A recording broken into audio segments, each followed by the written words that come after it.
ఇంకోటి నాకు ఈ విషయం తెలిసింది, దీని గురించి అడుగుదాం.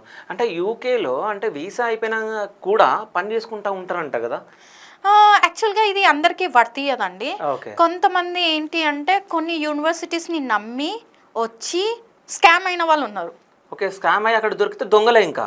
వాళ్ళు దొంగలు కాదండి. ఓకే. వీళ్ళు ఏంటి అంటే ఒక మన చెప్పాను కదా కన్సల్టెన్సీస్ ఏంటి అంటే వాళ్ళకి తెలియదు రియల్గా యాక్చువల్గా యూనివర్సిటీస్ ఎట్లుంటాయో ఉండేయో నాకు తెలియదు.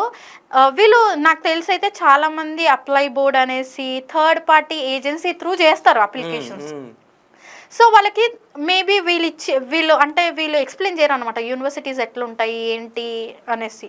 వాళ్ళు యాప్లో అప్లై చేయడమే, జస్ట్ యాప్ నుంచి వాళ్ళు అప్లై చేస్తే మనకి లెటర్స్ మన ఈమెయిల్స్కి రావడం, అడ్మిషన్స్ అట్లాంటివి జరుగుతుంటాయి.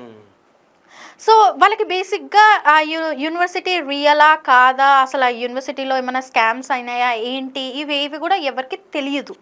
సో అట్లా చాలామంది మొన్న లాస్ట్ సెమిస్టర్లో 90 మంది స్టూడెంట్ డిపోర్ట్ అయినారు. ఓకే.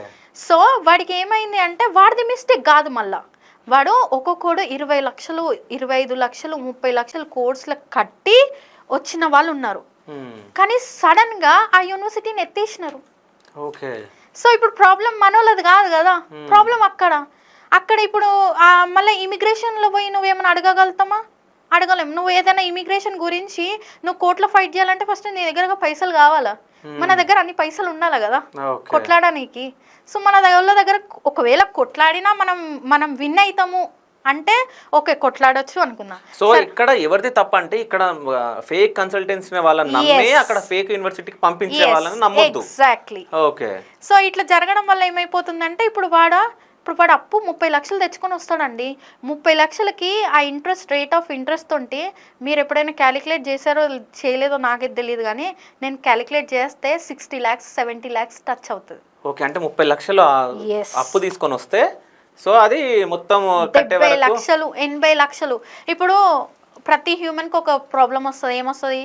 టైంకి చెక్ బౌన్స్ కావడము, లేకుంటే టైంకి మనం డబ్బులు వేయడం మర్చిపోవడము, అంటే సిల్లీగా కూడా కొన్ని మర్చిపోయి చేస్తాం.